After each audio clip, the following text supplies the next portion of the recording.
নমস্কার।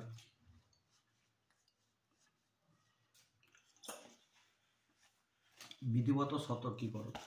প্রথমে যেটা বলে দিই, প্রথমেই আমি ধন্যবাদ জানাই বিশ্বপিতাকে, ধন্যবাদ ও কৃতজ্ঞতা জানাই আমার জন্মদাতা পিতা, আমার গর্ভধারী মাতাকে, কৃতজ্ঞতা ও নমস্কার সৃষ্টিকর্তার প্রতিটি সৃষ্টিকে, নমস্কার আমার শিক্ষাগুরুদের, যাদের কাছ থেকে আমি যা শিখেছি তারা পৃথিবীর যে প্রান্তেই থাকুন না কেন তাদের চরণে আমার ভক্তিভরা প্রণাম ও নমস্কার।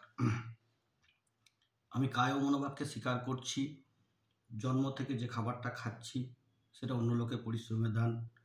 আমি যে পোশাকটা পরছি সেটা অন্য লোকের পরিশ্রমের দান। আমি যে ঘরটায় বাস করছি সেটা অন্য লোকের পরিশ্রমের দান। আমি এবং আমার পরিবারের জন্য যা ব্যবহার করছি দৈনন্দিন জীবনে তাও অন্য লোকের পরিশ্রমের দান।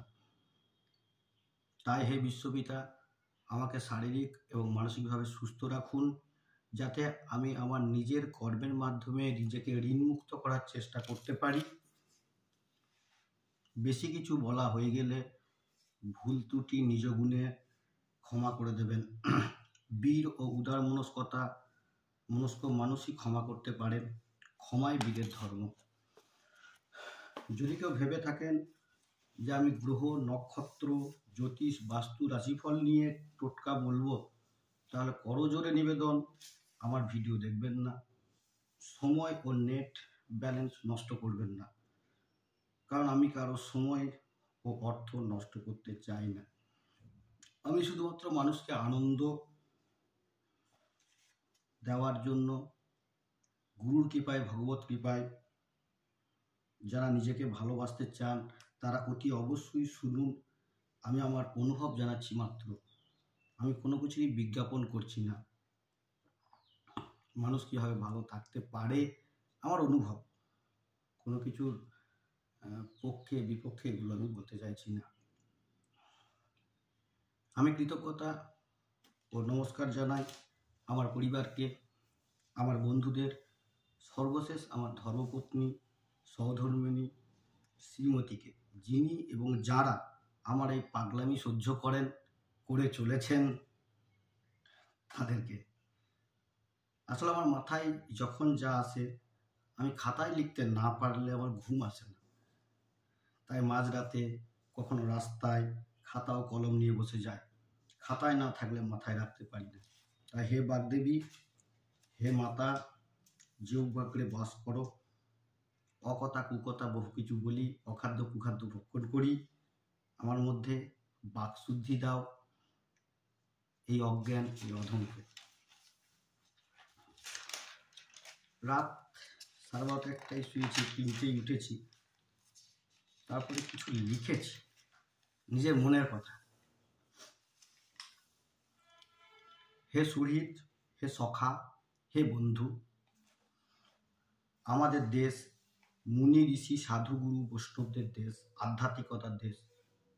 আমি স্বপ্ন দেখি যে আমাদের দেশে মুনি ঋষিদের দেওয়া তাদের দীর্ঘদিনের বা সারা জীবনের সাধনার ফল সারা পৃথিবীতে ছড়িয়ে পড়বে। এই দেশ গুরুকুলের দেশ, গুরু পরম্পরার দেশ, গুরুমুখী বিদ্যা, সনাতন বিদ্যা। আমাদের এখানকার মাটি সোনার দেশ। শুনে শুনে টন টন সোনা দিয়ে বাঁধিয়ে রাখার মতো হাজার হাজার বছরের শাস্ত্র, যা প্রচার হবে দেশে বিদেশে, তার জন্য সময় লাগবে। হয়তোবা সময়কে সময় দিতে হবে।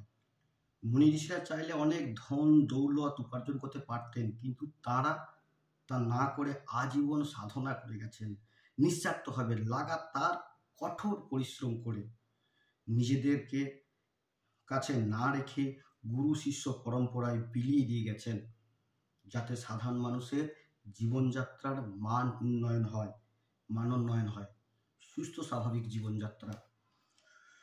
উন্নত শরীর ও মন বিশ্বের দরবারে ভারত মাতার শিক্ষা দীক্ষা, শাস্ত্র, সংস্কার, আচার ব্যবহার, বিচার, অ্যাডজাস্ট করে নেবেন। আমি প্রথমেই বলেছি টেকনোলজিতে আমার জ্ঞান খুব কম। আচার বিচার ব্যবহার প্রচারের বিজয় পতাকা তুলে ধরা, কারণ সভ্যতাকে সেই মূলে ফিরতেই হবে। আসলে প্রায় 150 বছর গোলামিতে বংশ পরম্পরায় সাদা চামড়ার প্রতি আমাদের আকর্ষণ ব্রেনের সাবকন্স মাইন্ডে গেঁথে গেছে। বিলোৎপতির প্রতি আমাদের আকর্ষণ ও গুরুত্ব দেওয়ার অভ্যাস দীর্ঘদিনের। এই নরাধমের এই জ্ঞান, বোধ, দক্ষতা, যোগ্যতা অতি সীমিত। এই নরাধমের জ্ঞান, বোধ, দক্ষতা, যোগ্যতা অতি সীমিত। তাই ঠিক ভুল বিচার করার ক্ষমতা আমার নেই। বিশ্বের দরবারে এই ভারতবর্ষ, এই সোনার ভারতবর্ষ, যেখানে 6টি ঋতু, একমাত্র দেশ যেখানে 6টি ঋতু পৃথকভাবে লক্ষ্য করা যায়। বৈচিত্র্যের মধ্যে ঐক্য, নানা মুনির নানা মত, বিভেদের মধ্যে মিলন ও মহান। একই সুরা শব্দের ব্যবহার করলাম, মার্জনা করবেন। শুধুমাত্র বোতল ও নামটা পরিবর্তন হচ্ছে। আমাদের দেশের যোগশাস্ত্র বিদেশে গিয়ে একটু রংচং মেখে সুন্দরভাবে দেশে ফিরে এসছে, শুধু একটা নামের শেষে এ যোগ করে, যোগা। আজ প্রতিটি ব্লকে ব্লকে তৈরি হয়েছে যোগা প্রশিক্ষণ কেন্দ্র। অপেক্ষা করুন, 2020 সালের মধ্যে প্রতিটি গ্রামে গ্রামে তৈরি হবে যোগ ও ধ্যান প্রশিক্ষণ কেন্দ্র। 2050 সালের পর হয়তোবা পাড়ার মোড়ে মোড়ে ছোটখাটো দোকানগুলি বন্ধ হয়ে যাবে। আমি ভবিষ্যৎ নয়, এটা আমার অনুভব। ছোটখাটো দোকানগুলি বন্ধ হয়ে যাবে, কারণ নিত্য প্রয়োজনীয় জিনিস পৌঁছে যাবে উন্নত প্রযুক্তির মাধ্যমে আমাদের বাড়ির রান্নাঘরে। ডাস্টবিনে এমন কিছু টেকনোলজি লাগানো থাকবে যেখানে আপনার বাড়ির প্রয়োজনীয় সামগ্রী শেষ হওয়ার পূর্বেই বাড়িতে অটোমেটিক্যালি হাজির হবে নিত্য প্রয়োজনীয় জিনিসপত্র। অর্ডার বা ফর্দের প্রয়োজন হবে না। তাহলে প্রশ্ন, দোকানগুলি হবে কি? হবে যোগ প্রশিক্ষণ কেন্দ্র, ধ্যান কেন্দ্র, ক্লাব, রক, আড্ডাখানা, দারুখানা, দাওয়াইখানা মাঝে ওষুধালয়, লাফিং ক্লাব, ডিস্কোথেক, পানশালা, মনোচিকিৎসালয়। ভিজিট দিয়ে, অর্থ দিয়ে মনের দুঃখ যন্ত্রণা বলার মতো জায়গা, যাকে ডিটক্সিফিকেশন কেন্দ্র বলা হতে পারে। নাম হয়তো আলাদা হতে পারে, জিনিসটা একই। কারণ মনোচিকিৎসাকে আমরা পাগলের চিকিৎসায় ধরে নিই। মনোচিকিৎসাকে আমরা পাগলের চিকিৎসায় ধরে নিই। হ্যাঁ, মন খুলে কথা বলার জায়গা তৈরি হবে। শুধুমাত্র বিদেশে গিয়ে কোটি কোটি মার্কিন ডলার লগ্নি করে গবেষণা করে বিদেশি স্ট্যাম্প ও ডিগ্রি ও নাম পরিবর্তন করে শুধুমাত্র একবার দেশে ফিরলেই হবে। আমরা পাগলের মতো পয়সা দিয়ে সেই জিনিসগুলি সাদরে গ্রহণ করব। পরভাবে পড়ে জীবনযাত্রায় গিয়ে যা শারীরিক মানসিক ক্ষতি ও যন্ত্রণার শিকার হচ্ছি, তা পরিবর্তন হবেই হবে। আমরা বাজারে গিয়ে গাঁটের কড়ি খরচা করে অখাদ্য কুখাদ্য তরল ও শীতল পানীয় ভক্ষণ করে শরীর খারাপ করি। আবার বলছি, আমরা বাজারে গিয়ে গাঁটের কড়ি দিয়ে অখাদ্য কুখাদ্য তরল ও শীতল পানীয় ভক্ষণ করে শরীর খারাপ করে ফেলি। যতক্ষণ না পর্যন্ত সম্মানীয় মাননীয় ডাক্তারবাবু বলছেন, ততক্ষণ পর্যন্ত আমরা ডাবের জল, আখের রস, শাকসবজি, হালকা পাতলা খাবার খাই না। যেহেতু চিকিৎসককে ভগবান স্বরূপ, চিকিৎসক ডাক্তারবাবুদের কাছে ভগবান স্বরূপ, সমস্ত ডাক্তারবাবুদের আমার নমস্কার। আমরা বা আমাদের দেশের সংস্কার আমাদেরকে শিখিয়েছে যে ভগবানের পরেই যদি কাউকে জায়গা দিতে হয়, সেটা ডাক্তারবাবু। তাই আমরা তাদের উপদেশ ও নির্দেশ মেনে চলি। বন্ধু, আমি ব্যক্তিগতভাবে মনে করি অপপ্রচার ও প্রচারের অভাবে, গবেষণার অভাবে যে আয়ুর্বেদ শাস্ত্রকে অবহেলা করে শুধুমাত্র গাছগাছালি, শিকড় বাকড়, টোনা টোটকাতে আটকে রাখা হয়েছে, তা দীর্ঘদিন ধরে রাখা যাবে না। দেবনাগরীতে, ভুল হতে পারে, সংস্কৃত আমি পণ্ডিত নয়, পণ্ডিত ব্যক্তিরা জানবেন। দেবনাগরীতে আয়ুর্বেদ যে হলো আয়ুর্বেদ। আয়ু হলো জীবন, বেদ হলো জ্ঞান। জীবন সম্পর্কে জ্ঞান, দৈনিক জীবন চর্চা, সুস্থ স্বাভাবিক জীবন চর্চা, সুস্থ স্বাভাবিক দেহ ও মন, একটা সশক্ত মজবুত মন। বন্ধু, বৃক্ষ যতই বৃহৎ হোক তার মূলকে অস্বীকার করা যায় না। তাকে সেই মূলে ফিরে আসতে হবে। হয়তো তার জন্য সময় নেবে, জীবন যাবে, অর্থ যাবে, আমরা সবই বুঝি। কিন্তু প্রভাবে পড়ে, পরভাবে পড়ে, নকল করতে গিয়ে সুখের আশায় মানসিক পীড়াকে ডেকে আয় মানসিক যন্ত্রণা আয় বলি আমরা। আমি জানি না লোকে আমাকে পাগল, হতাশাগ্রস্ত বা বিদেশি শব্দে ডিপ্রেশন বা মানসিক রোগী উপাধি দেবেন কিনা বন্ধু। তো বন্ধু, আমি স্বপ্ন দেখি, যে স্বপ্নগুলো আমাকে ঘুমাতে দেয় না। অনিদ্রা রোগী বলতে পারেন, তার জন্য কিছু যায় আসে না, বলবে যার যা ইচ্ছা বলার জন্যই তো মুখ একটা, কান দুটো, শুনতে হবে বেশি। আমাকে যেগুলো ঘুমাতে দেয় না, আমি কি স্বপ্ন দেখি বলি, ভারতবর্ষ জগৎ সবাই রাজ করবে, শ্রেষ্ঠ আসন লবে, চেয়ার টেবিল ছেড়ে মেঝেতে বসে পড়াশোনা ও খাবার খাবে মানুষ। অধিকাংশ মানুষ সপ্তাহে অন্তত একদিন নিরামিষ খাবার খাবেন। ধাতুর পাত্রে বা মাটির পাত্রে রান্না হবে।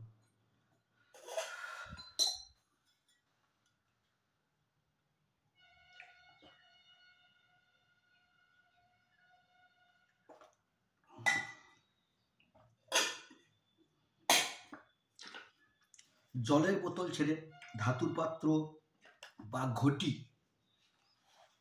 জলের বোতল ছেড়ে ধাতুর পাত্র বা ঘটি বা বদনাতে মুখ দিয়ে চুমুক দিয়ে মানুষ জল খাবে। মাটির বা ধাতুর ঘড়াতে বা কলসিতে জল রাখা শুরু হবে। খালি পায়ে সবুজ ঘাসে বা মাটিতে মানুষজন হাঁটবে না। নদী বা পুকুরে মাথা ডুবিয়ে, যেটা ডুব দিয়ে স্নান করবেন, সাঁতার কাটবেন। মাটি কাদা ছাই ভস্ম মাখবেন। সর্ষের তেল সারা গায়ে মালিশ করে স্নান করবেন। রোদে বসে থাকবেন ঘন্টার পর ঘন্টা, যেটাকে সানবাত বলা হয়, SUN সানবাত। সপ্তাহে একদিন অন্ততপক্ষে সূর্যাস্তের পর খাবার না খেয়ে পরের দিন তিনি খাবার গ্রহণ করবেন। আখের রস, ডাবের জল, ফল মূলাদি, শাকসবজি বেশি পরিমাণে খাবেন। হয়তোবা নামটা বিদেশি হতে পারে, স্যালাড হয়ে যেতে পারে, জিনিসটা একই, জুস হতে পারে, জিনিসটা একই। ঘুমানোর আগে গরম দুধ পান করবেন। মাসে একদিন বা নির্দিষ্ট তিথি, ধর্মীয় আচার অনুষ্ঠানে, অমাবস্যা বা পূর্ণিমা বা একাদশী বা সংস্কৃতি বা তাদের বংশ পরম্পরাকে বরণ করে উপবাস বা সারাদিনে শুধুমাত্র ফলের রস বা শুধুমাত্র জল খেয়ে থাকবেন। এগুলো কিন্তু আমার স্বপ্ন, আমি কপি করতে বলছি না। আপনি কি খাবেন না খাবেন সেটা ঠিক করবে আপনার শরীর, আপনার দেহতত্ত্ব, আপনার মনস্তত্ত্ব এবং ডাক্তারবাবুর সঙ্গে আলোচনা। একটা কপি করে আমি স্বপ্ন দেখছি, আমার দেশকে নিয়ে স্বপ্ন দেখছি। স্বপ্ন দেখতে আর কথা বলতে এই দুটো আমাদের দেশে এখনো পয়সা লাগে না, ট্যাক্স লাগে না, তাই বলে যাচ্ছি পাগলাই। সোফা গদি ত্যাগ করে আসন, মাদুর, তালাই, মেঝে, তক্তা, দড়ির তৈরি খাটিয়া ফিরে আসবে। হয়তো নামটা হার্ডওয়েড হয়ে যাবে, হার্ডওয়েড। জুতোর ব্যবহার কমবে, কারণ বন্ধু আমরা একটা কঠিন সময়ের মধ্যে দিয়ে যাচ্ছি। জুতো বিক্রি হয়, মার্জনা করবেন, কাউকে আমি ছোট করছি, জুতো বিক্রি হয় বহুতলে এসিতে, এয়ার কন্ডিশন ঘরে। আর বই আর সুপরামর্শ জ্ঞানী মানুষ এরা থাকেন ফুটপাতে, গাছতলায়। তাকে বড় অভাব এগুলো। প্রচুর বৃক্ষরোপণ হবে, মানুষ শরীর সচেতন হবে, পরিবেশ নিয়ে ভাববে। মানুষ ছাই, নিমকাঠি, খেজুরের ডাল, বাবলার ডালে দাঁত মাজবে। হয়তোবা এগুলো পাওয়া যাবে কোনো নাম করা বহুজাগতিক সংস্থা, শপিং মল, বিগ বাজারে। হয়তো আমি দেখে দিতে পারবো না, কিন্তু আমার স্বপ্নগুলো পরবর্তী প্রজন্ম দেখতে পাবে, সম্ভাবনা প্রবল।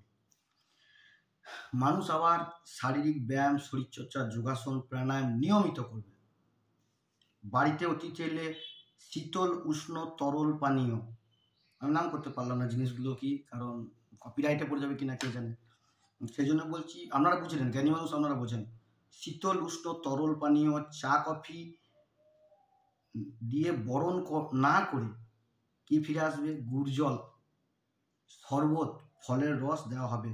সেটা আর্থ সামাজিক পরিবেশ পরিস্থিতির উপর কেউ হয়তো গুড়ের সঙ্গে জল দেবেন, যেটা আমরা অনেক ছোটোবেলায় দেখেছি। কেউ হয়তো শরবত দেবেন, কেউ হয়তো ফলের রস দেবেন।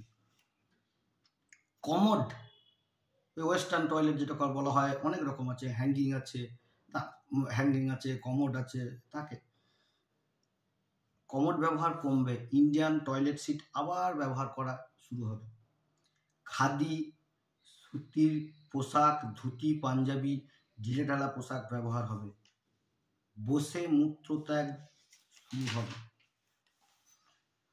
অনেকক্ষণ বকলাম, দেখে দেখে বলছিলাম, কারণ এটা লিখেছি এবং এই সমস্ত লেখাগুলো লেখার জন্য যারা লেখার সঙ্গে যুক্ত আছেন বা যারা লেখাটাকে করেন তারা জানেন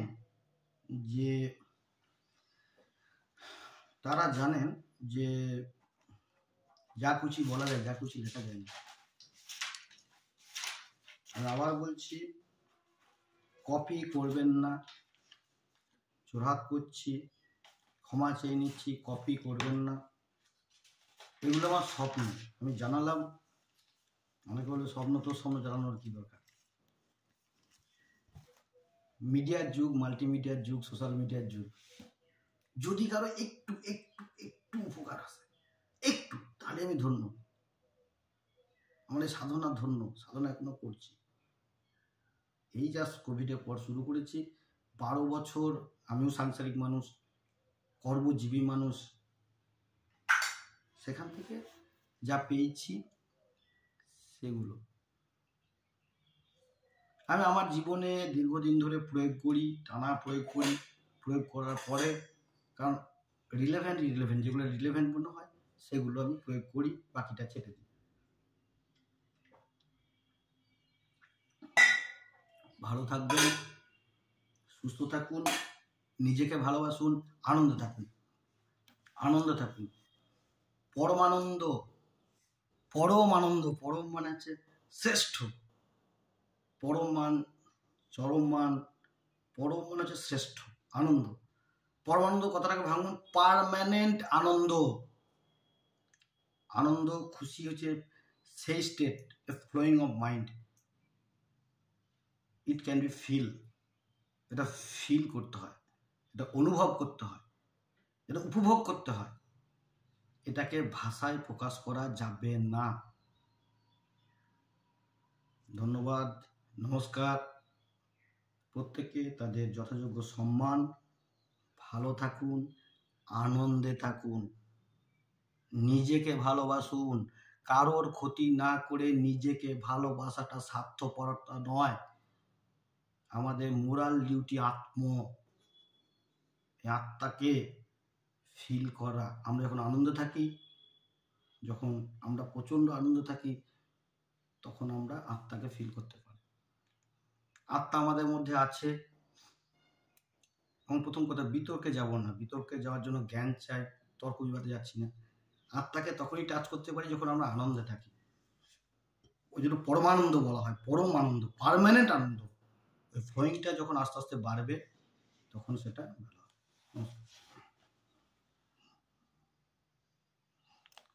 প্রতিটি দর্শক শ্রোতা ও দর্শক শ্রোতাকে জানাই আমার অজস্র কোটি কোটি আনন্দ।